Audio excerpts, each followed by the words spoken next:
Okay, so last week we got to where they were getting back on a train because they had just made it to America. But they still had to go a little further on the train to get to where they needed to be to work. So let's just jump right back in. Enza, we're here. Wake up. She sat up groggily, barely opening her eyes. What day is it? She asked. You've been asleep for hours. Wake up. It's Thursday, and we're here in Los Angeles. Look, there they are, said Alfonso, pointing out the window. My brother Juan, and Josefina, his wife, and his children, Isabel, and the twins. They have all come. A campesino family waved to them.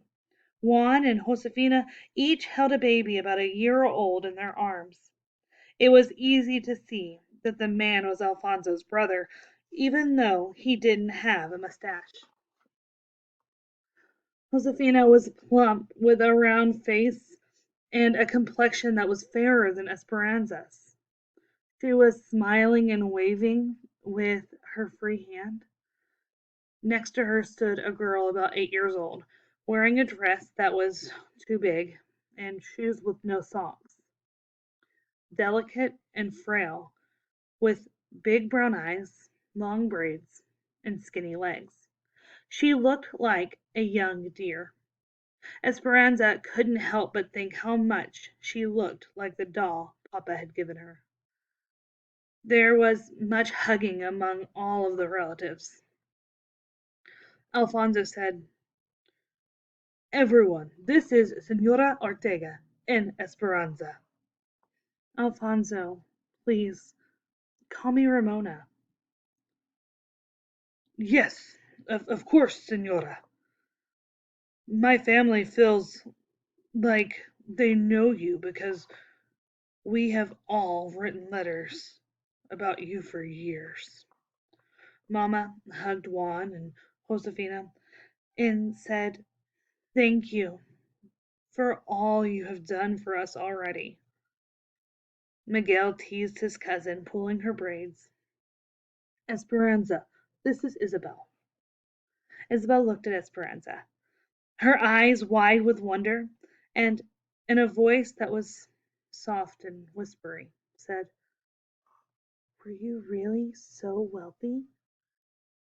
Did you always get your way and have all the dolls and fancy dresses you wanted? Esperanza's mouth pressed into an irritated line. She could only imagine the letters Miguel had written. Had he told Isabel that in Mexico they stood on different sides of the river? The truck is this way, said Juan. We have a long ride. Esperanza picked up her suitcase and followed Isabel's father. She looked around and was relieved to see that compared to the desert, Los Angeles had lush palms and green grass, and even though it was September, roses were still blooming in the flower beds. She took a deep breath. The aroma of oranges from a nearby grove was reassuring and familiar.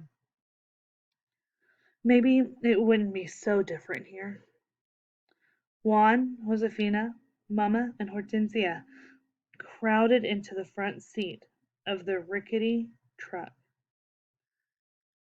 Isabel, Esperanza, Alfonso, and Miguel sit in the trunk bed with the babies and the two red hens.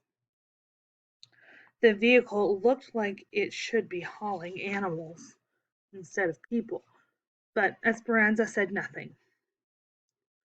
Besides, after so many days on the train, it felt good to stretch out her legs. The old jalopy rocked and swayed as it climbed out of the San Fernando Valley, weaving up through the hills covered with dried out shrubs. She sat with her back against the cab, and the hot wind whipped her loose hair. Alfonso tied a blanket across the wooden slats to make a canopy of shade.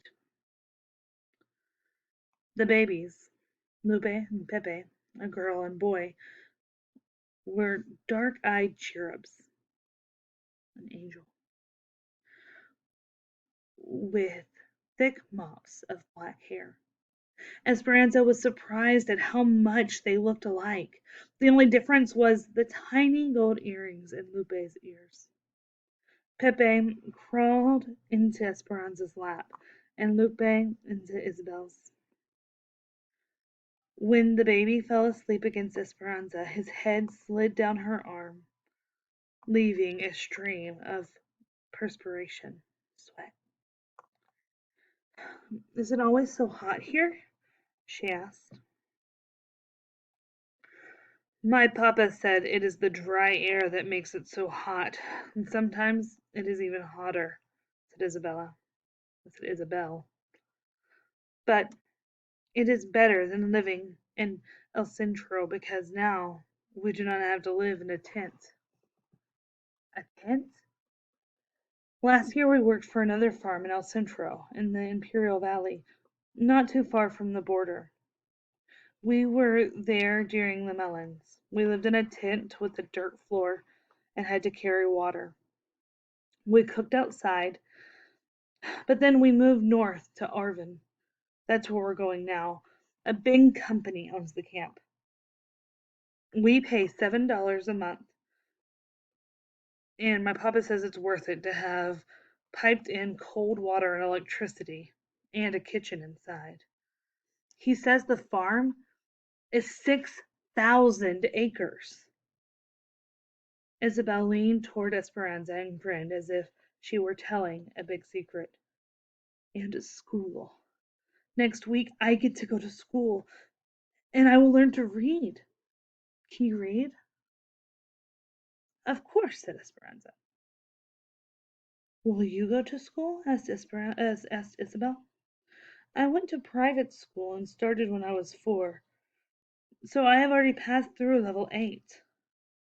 When my grandmother comes, maybe I will go to high school. Well, when I go to school, I will learn English, said Isabel. Esperanza nodded and tried to smile back. Isabel was so happy, she thought, about such little things.